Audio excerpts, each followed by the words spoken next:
First headline India की ताजा। अगर इस रिपोर्ट को हम लोग बारीकी से देखें तो मुझे आपको बताने में ये खुशी होती है कि जो पिछले साल भर से हमारे पत्र व्यवहार में हम लोग जो एलिगेशंस कर रहे थे प्रशासन के ऊपर, जो खामियां बता रहे थे, जो अनियमितता बता रहे थे, वो सभी के सभी लगभग इंक्वायरी रिपोर्ट में प्रशासन ने मान्य की है कि ये हुआ है। सबसे बेसिक बात ये हुई है कि कॉन्ट्रैक्टरों ने जो बिल लिए हुए हैं उससे कम उन्होंने कामगारों को पगार दिया है, उनके पीएफ भी नहीं भरे हैं, उनके ईएसआईसी के पैसे भी नहीं भरे हैं। तो ये बातें प्रशासन ने मान्य की है।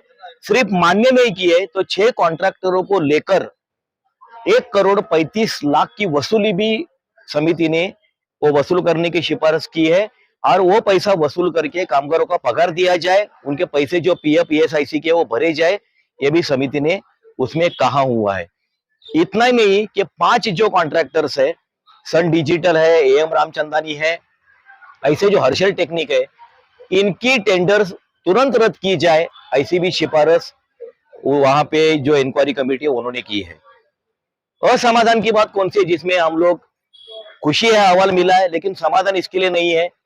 कल्पतरु इंजीनियर जैसी कंपनी है, उसके बारे में कोई अभिप्राय नहीं है। कारण ये दिया जाता है कि हमारे पास डॉक्यूमेंट नहीं आए।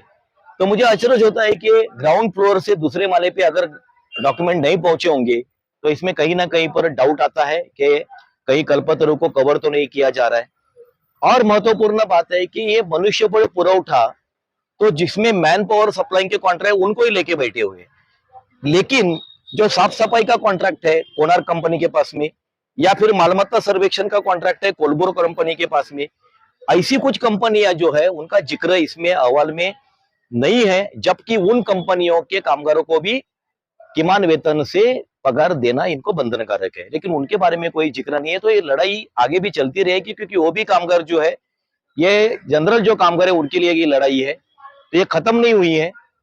और सबसे हमारा महत्वपूर्ण बात है कि अभी अहवाल मिला है और उन्होंने अहवाल में कहा है कि ये फर्क निकला है, लेकिन ये फर्क जब कामगारों के खाते में आ जाएगा तब इस लड़ाई का जो टप्पा है पहला वो सफल हो जाएगा।